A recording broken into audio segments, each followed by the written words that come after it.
Hello, everybody, and welcome to the Sunnyside podcast. Today, I am joined by Jordan Snook. He is the CEO of Vendetta Cyber Defense. I'm going to let Jordan introduce himself. Jordan, thanks for coming on. How are you doing? Hey, good. Thanks for having me, Finn.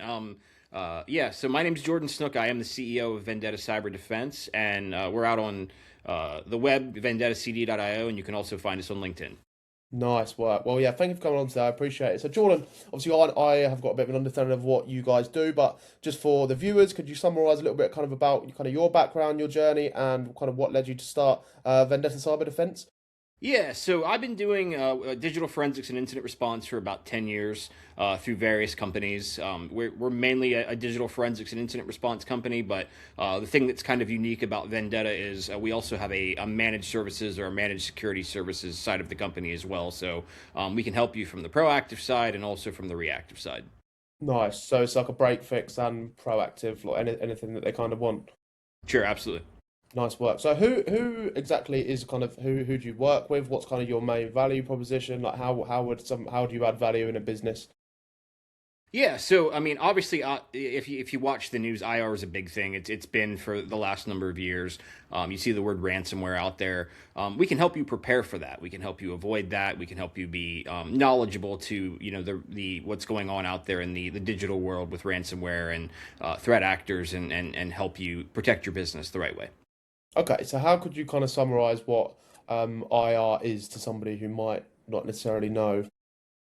Yeah, absolutely. So the term incident response simply means responding to an incident, a cybersecurity incident, whether it be a business email compromise where your email account gets taken over, data gets exfiltrated from that email account, a ransomware attack where a threat actor will breach your environment, encrypt your systems, and then attempt to extort you to pay them to monetize that attack.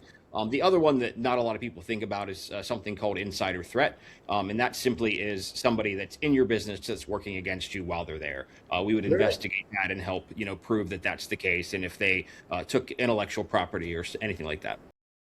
Interesting. What's so like an employee type of thing? Yes, absolutely.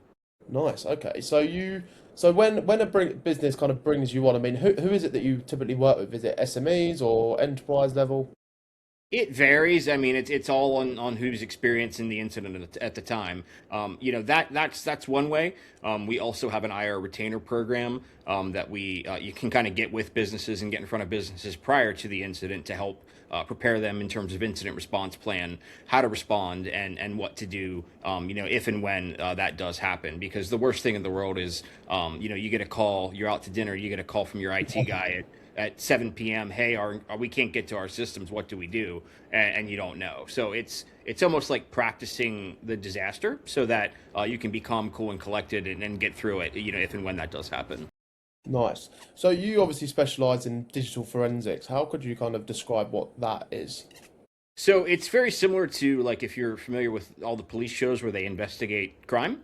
We Yeah. just investigate cybercrime in that sense. We're looking for artifacts. We're looking for patterns and trails to prove what like the who, what, where, when, why. What they were in your systems. What did they do? What did they take? What did they leave behind? That type of thing. That sounds challenging. I'm sure that's a Yeah. bit of a that's a hard one to do. So predominantly businesses would bring you in once they've had a breach or beforehand. So, obviously, something that we want to socialize in 2026 and beyond is you don't have to talk to us when you have a breach. Talk to us before, so you can prepare for what happens if and when you do have the breach. I mean, the best success to getting through a breach is being prepared for it. Of course it is, yeah. So how would you prepare somebody for a breach? So if say somebody did give you a call and say, right, I want you to come in and kind of hit the ground running with us, what is maybe the main thing that they're not doing correctly to start off with, and how do you kind of fix that for them?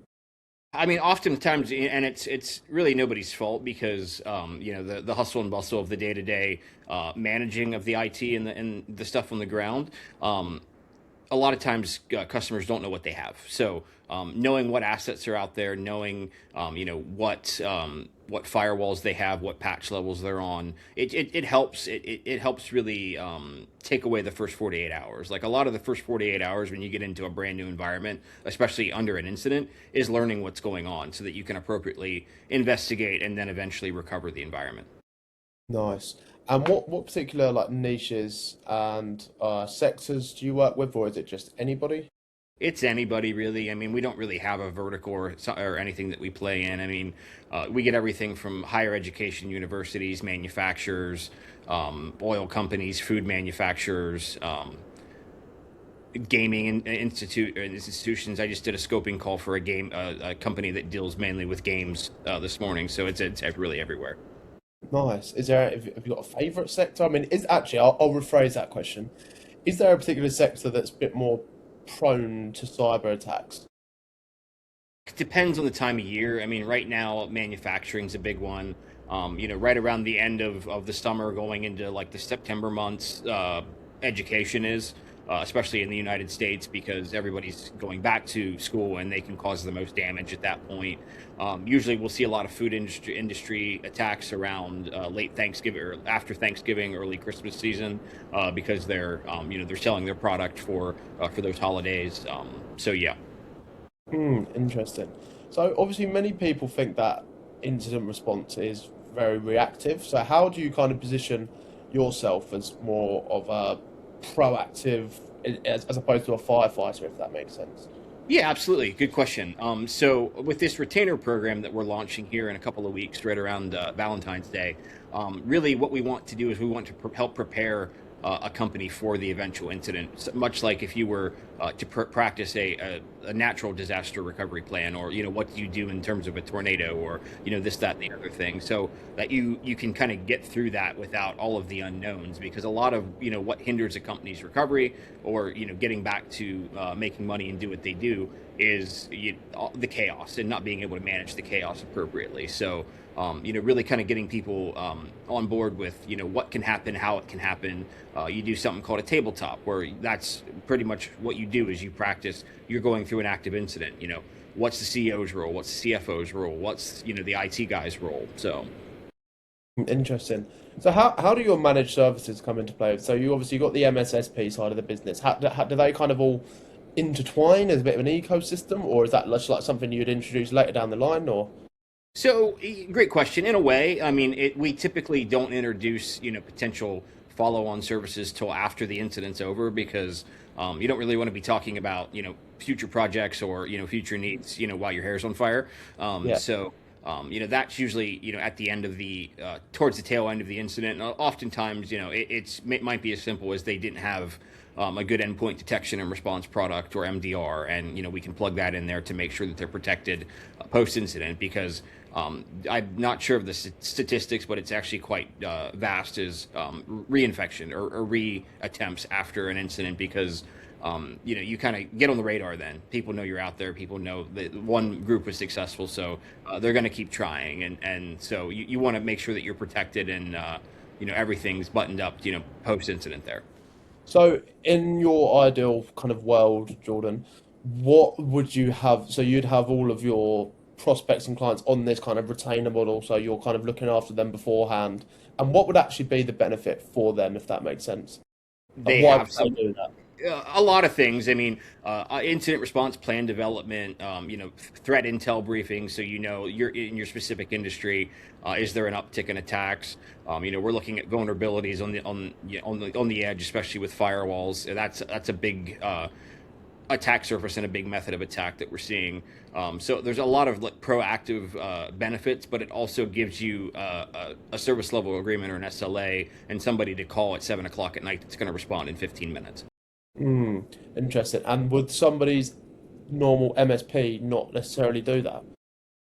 It depends. I mean, a lot of MSPs are good, but it's not their world. They're used to, managing and caring and feeding for the IT. They're not used to being out there every single day, fight on the front lines fighting these bad guys. So we'll know what to do, know how to, spin up the right appropriate teams and get folks, back to recovery as quick as possible.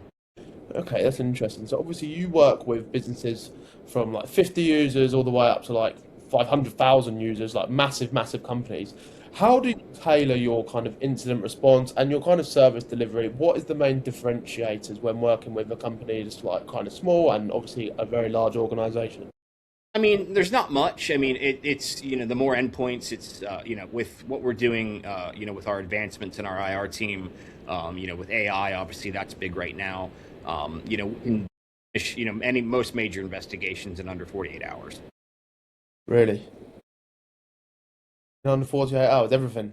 Hmm. Really? And that's, I mean, I should caveat that the only drawback is deployment. If we can't get tools out there and get triage, then obviously that's you're going to be the hindrance. So the quicker we get the evidence, the quicker we can get the answers. Our success rate is, we're finishing very large like investigations with successful tool deployments in under 48 hours.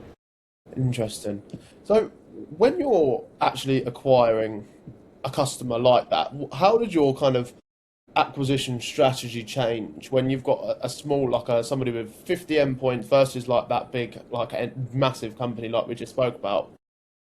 It's easy. I mean, I would say the right word is it's not easier. I mean, they still have their levels of complexities, and they've just been hit by somebody that wanted to do ill harm to their business. But it's there a lot of bigger companies, especially on the recovery side, have more complex systems. So you're rebuilding databases, and they have interconnections. There's 10 different servers out there that all have dependencies on each other. So I would say the recovery is easier in the smaller businesses, especially if they don't have a lot of complex line of business apps going on. But it's really kind of the same. We treat every incident the same from the management perspective, the incident management perspective, on up 50 to 500 and on up. Interesting. So how do you actually how do you actually attract and acquire new businesses? I mean, do they come to you or do you like outreach to them or how do you actually play it? Have you got Both, like yeah. strategies or It's we've got several partners, and the in the United States they have an insurance panel community. I'm not sure if that's the same way, overseas. It definitely is to a certain extent. There's little differences, but we have direct relationships with those insurance panels, and one of their insureds gets breached, so they'll call. Or we have direct relationships with MDR providers that don't do IR, and one of their MDR customers gets breached, and they need somebody to handle it, so they'll call us. So that's really kind of how that comes in. But if we get people on the retainer, then obviously we're dealing with them on a month to yeah. month basis with touch points. So they already know us, and they know that if they call at 7 p.m. on a Friday night, someone's going to be calling them by 7:15. Yeah, okay, so that's interesting. So obviously when like you're doing the break fix and fixing problems like that you basically do it for insurance people and stuff like that, but for the retainer, for like your retainer, the service that you want to get people on, so that's you actually outreaching to people and saying, have a look at this, like this could be really beneficial essentially. Yep, absolutely. Nice. And how have you found that? I mean, is there any particular, so obviously we're quite sales and marketing focused. Have you found any particular strategies that have worked before or any kind of software or platforms that have worked well for you guys? No, not really. I mean, we just obviously you have to get in and run a great incident and make sure that the customer's happy and they're back to doing what they need to do, and then the word gets out there, and then people just want to work with you. Really simple as that. So you like referrals and word of mouth and stuff like that. Nice work. So in regards to your actual strategy, like setup that you've got at Vendetta, how is it? So you're the CEO. Have you got other employees, or how's your kind of team structure? Just out of curiosity.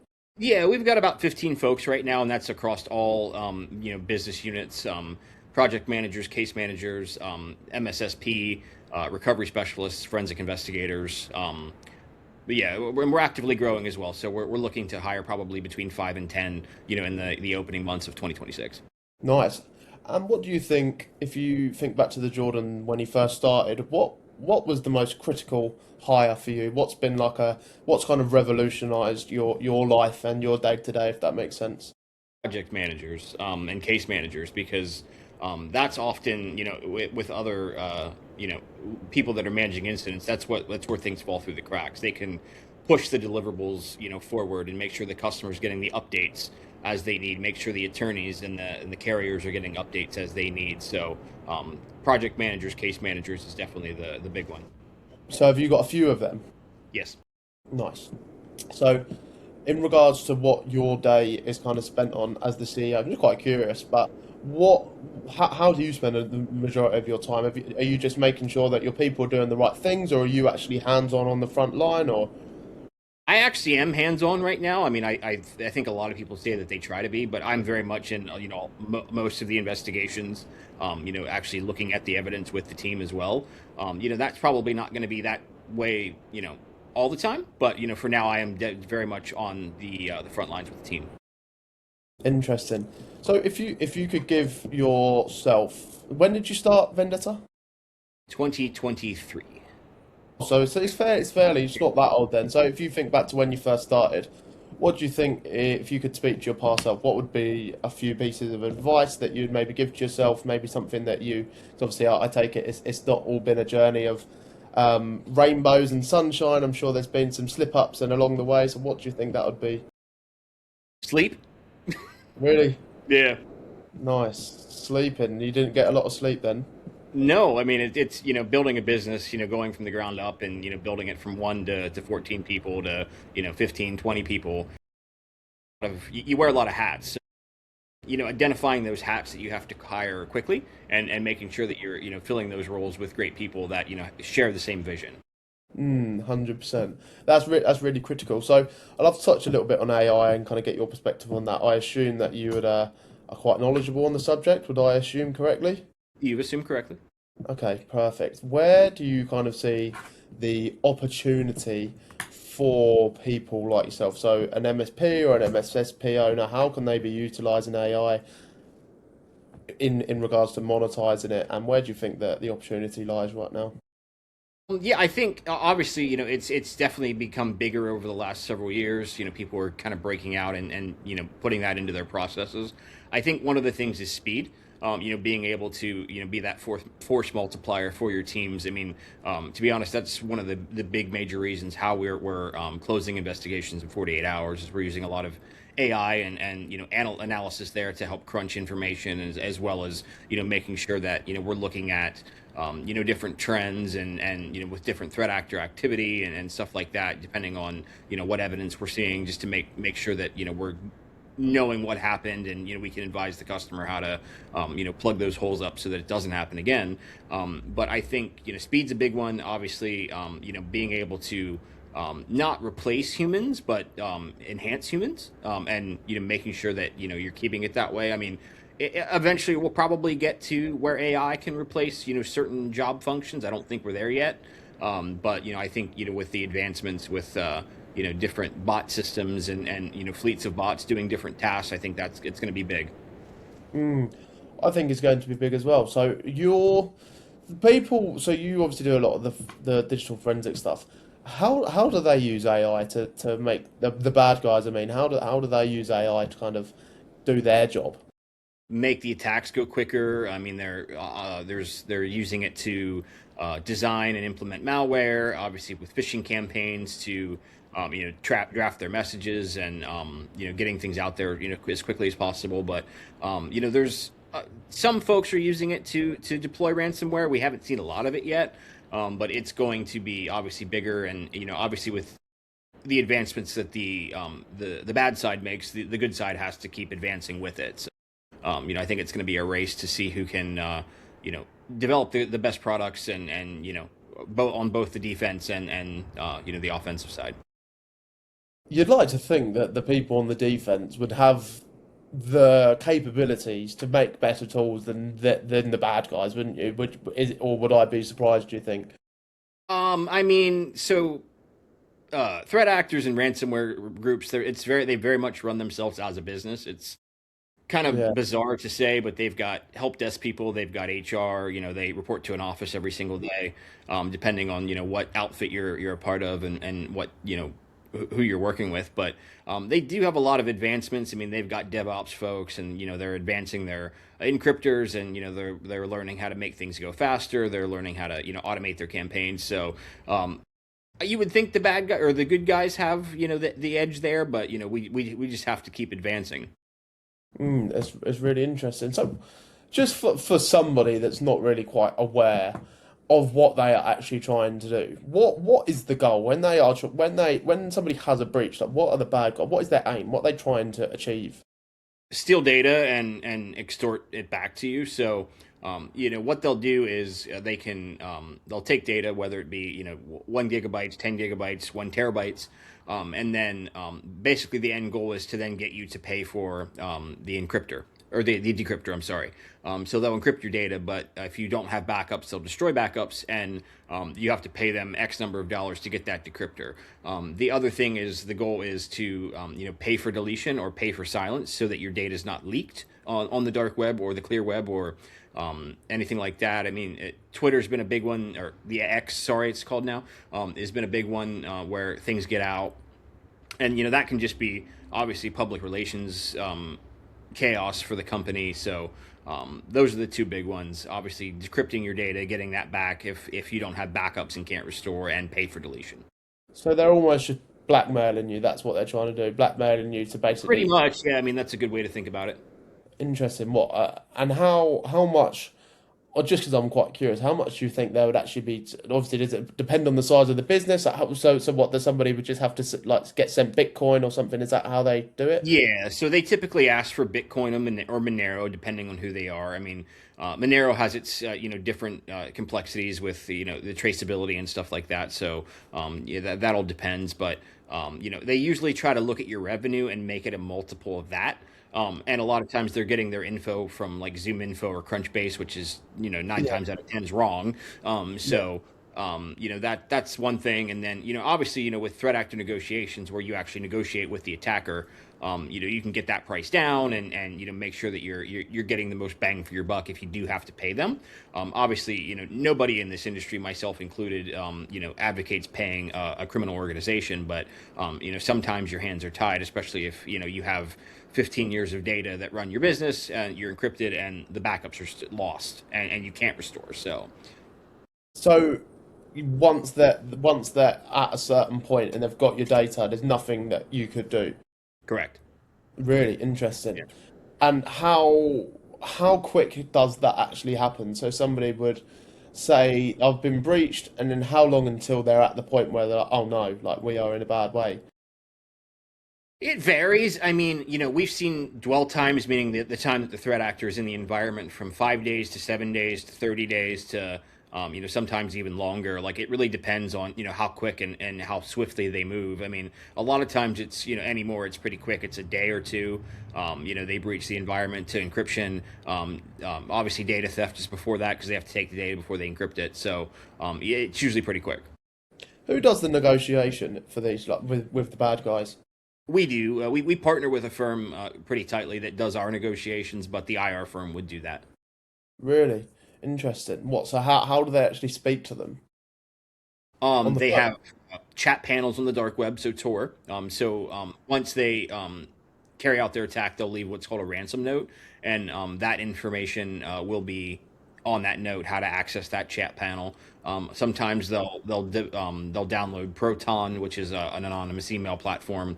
They'll contact you on that. That's not as prevalent anymore. I mean, that's usually the lower rent, the smaller organization threat actor groups will do that, but a lot of times they have infrastructure on the dark web where you're chatting with them in a panel. Interesting.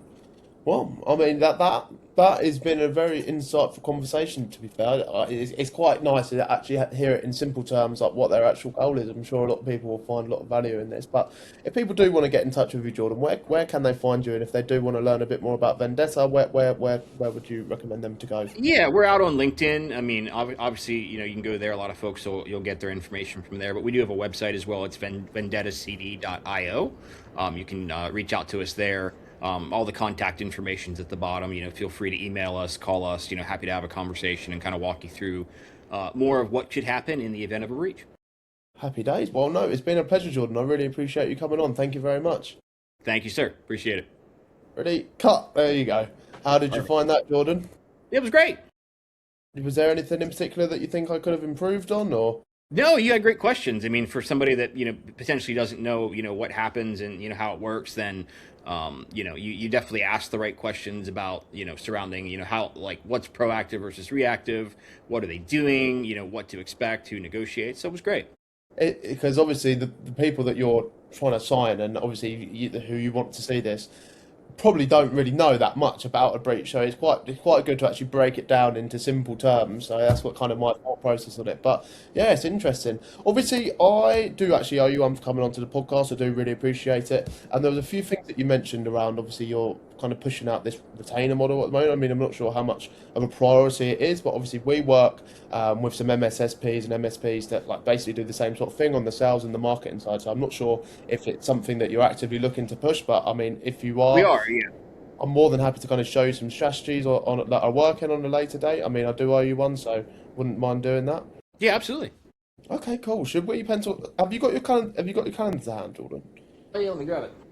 Um, oh, have you actually got a calendar with pen and paper calendar? No, no, I'm on my phone. Oh, sorry. I Hmm. was going to say I haven't seen one of them in a little while. Have I'm not that you? old school, man. Yeah. How does next? It'll have to be next week now.